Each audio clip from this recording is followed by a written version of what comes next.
Isang mapagpalang araw po sa ating lahat mga idol. So isang pasilip pa dito sa Bayumbong project bago natin buhusan ito. So naka-schedule na ito mga idol for pouring or sa buhos ng slab. Ayan So tapos na yung bakal. Then itong sa electricals na lang po yung pinapaayos natin dito sa taas So kumpleto na po lahat ito. Pwera na lang itong sa electrical. So isang araw pa naman bago yung buhos mga idol. So ahead tayo sa schedule. So half day siguro ito mga idol ay matatapos na ng kasama nating electrician. Ayan. So yung kapal ng aming buhos dito mga idol ay 12 cm. Ayan. So dito sa naunang nagawang structural niya mga idol, meron na po itong buhos yung kalahati ng beam. Kung ako mga idol ay kung ako lang sana yung naunang gumawa dito, yung kami ay hindi po ganito yung gagawin po namin So hindi po suggested yung ganitong pamamaraan yung mauna yung kalahati ng beam na bubusan, then saka ipapatong yung slab. So dito sa extension yung ginawa namin naman mga idol ay ito. Hindi pa namin binuhusan itong beam, sasabay na namin sa slab. Pero yung naunang gumawa dito sa part po na ito, yung dating natapos na ay ayan po yung diskarte niya siguro mga idol. Binuhusan nyo yung kalahati ng slab ay kalahati ng beam pala. Then andyan na yung ulan. Tingnan nyo naman yung paligid dito sa ongoing project mga idol. Napakaganda nito pag isang palapag pa sana ganda sana pag isang palapag pa tapos view deck sa taas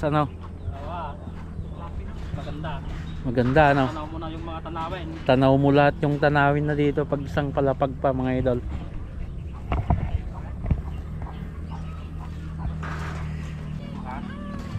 Pahanga muna Mike. Pahanga muna. Kaya mabalin mo mula umaya di lang atawan swildom. Kanyay karon Mike. Ni Daride. Wal na may.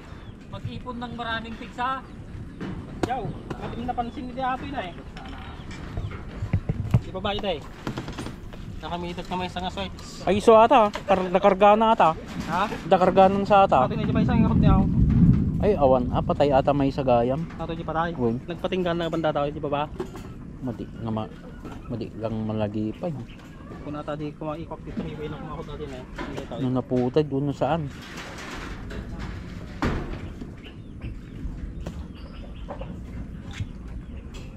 Malita makasariway DJ na Ura yun? Ha? Ura yun mga 3 yun. Oo, pero DJ na, pati mga tahaw. Ayaw pala natin kasda ka lang dito daw. Dito daw. Ura yun Pati dugtiwar natin Siyempre kapuli tao. Kasi Yun na, malapit na yung ulan. Dito na rin mga idol yung sa mga gamit natin, buhangin saka So yung kailangan ng ayusin bukas mga idol ay yung sa mixer. Then papa-wash out natin dito bukas sa taas para malinisan.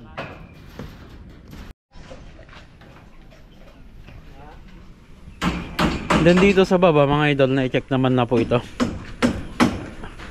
So halos 2 days naman na chinek dito sa baba. Then naglagay ng brace.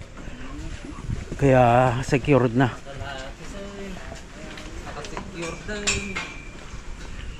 Dito na rin yung sa tuntungan.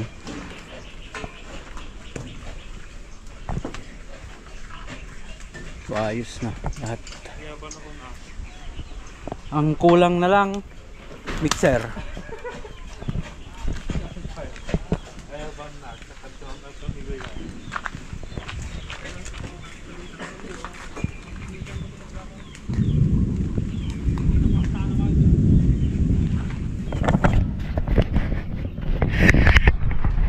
Yun mga para sa susunod nating video ay sa ano na po pag buhos na. So yan muna yung update dito sa ating Bayumbong project. Hanggang dyan mga idol, lagi tayong mag-ingat at God bless po sa ating lahat.